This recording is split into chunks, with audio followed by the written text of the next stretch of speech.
আমরা বয়কট করব, আমরা বয়কট করব।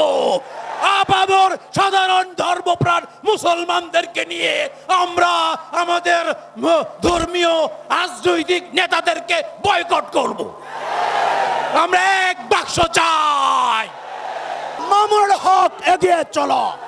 এ মুসলমান জিজ্ঞেস করতে চাই, পীর সাহেব হুজুর আল্লামা মামুনুল হক যদি সব তন্ত্রমন্ত্র বাদ দিয়ে বাংলাদেশে খেলাফত প্রতিষ্ঠার জন্য ডাক দেয়, কে কে রক্ত দিতে প্রস্তুত আছো? আহত আল্লাহ আমাদের ভাইদের ঐক্য কবুল করে।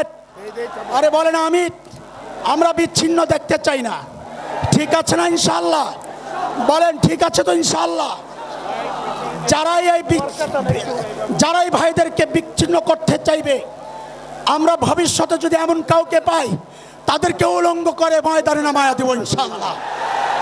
বহু সহ্য করেছি, মুখ বুজে বন্ধ করে চুপচাপ আছি, কিন্তু বাংলাদেশে ইসলামী শরিয়া আইন, কোরআনের আইন, খেলাফত প্রতিষ্ঠার বিরুদ্ধে যদি কারো ভূমিকা থাকে, এমন কারো সাথে যদি আমরা দেখি যে কেউ যারা বাংলাদেশের ইমানদারদেরকে মৌলবাদী করে গালি দেয়, আমরা যদি দেখি বাংলাদেশে কেউ বলে শরিয়া আইন চাই না, তাদের বিরুদ্ধে জিহাদ ঘোষণা করলাম।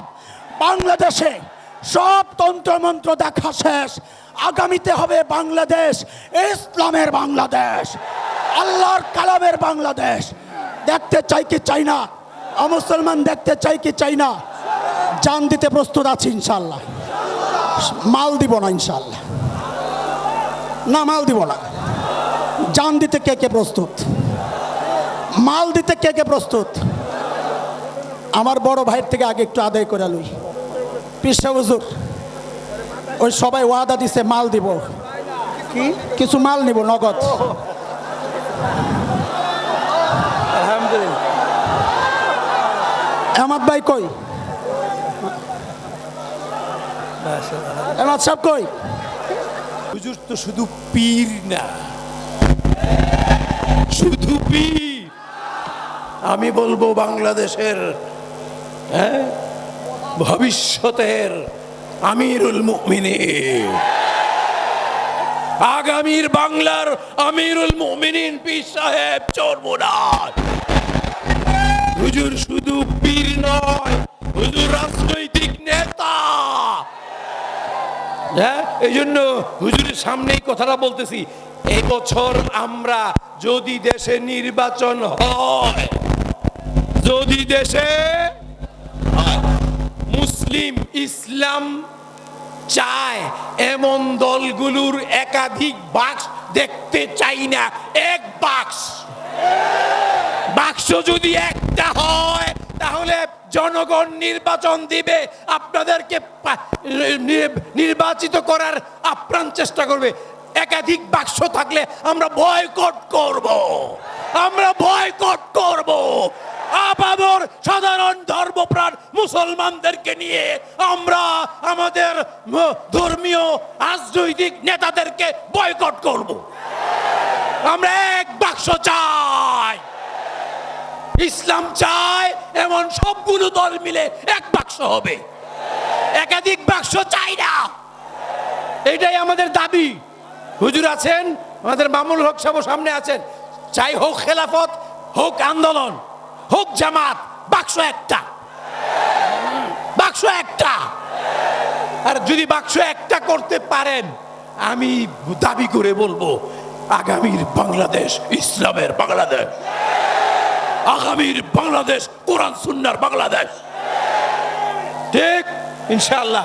এই যে আমার সিরাত কমিটির পক্ষ থেকে আর আলহামদুলিল্লাহ দোয়া করবেন যে না, আমরা এই জাতীয় সিরাত কমিটি একটা আন্দোলন, এটা মাহফিল, এক মাহফিলে 3 জন বক্তা থাকে, আমার এখানে আছে 50 জন বক্তা, এবং সারা বাংলাদেশের সব শীর্ষ ও সেরারা, সারা বাংলাদেশের সমস্ত হক্কানি পীর মাশায়েখরা।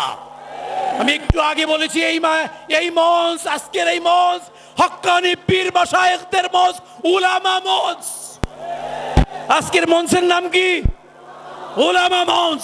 যেহেতু পীর সাহেব হুজুর রাজনৈতিকেরও নেতা, রাজনীতিরও নেতা, আবার খানকারও পীর, এই জন্য আমি হুজুরকে সামনে নিয়ে আমাদের সাধারণ মানুষের কিছু আশাবাদ ব্যক্ত করলাম।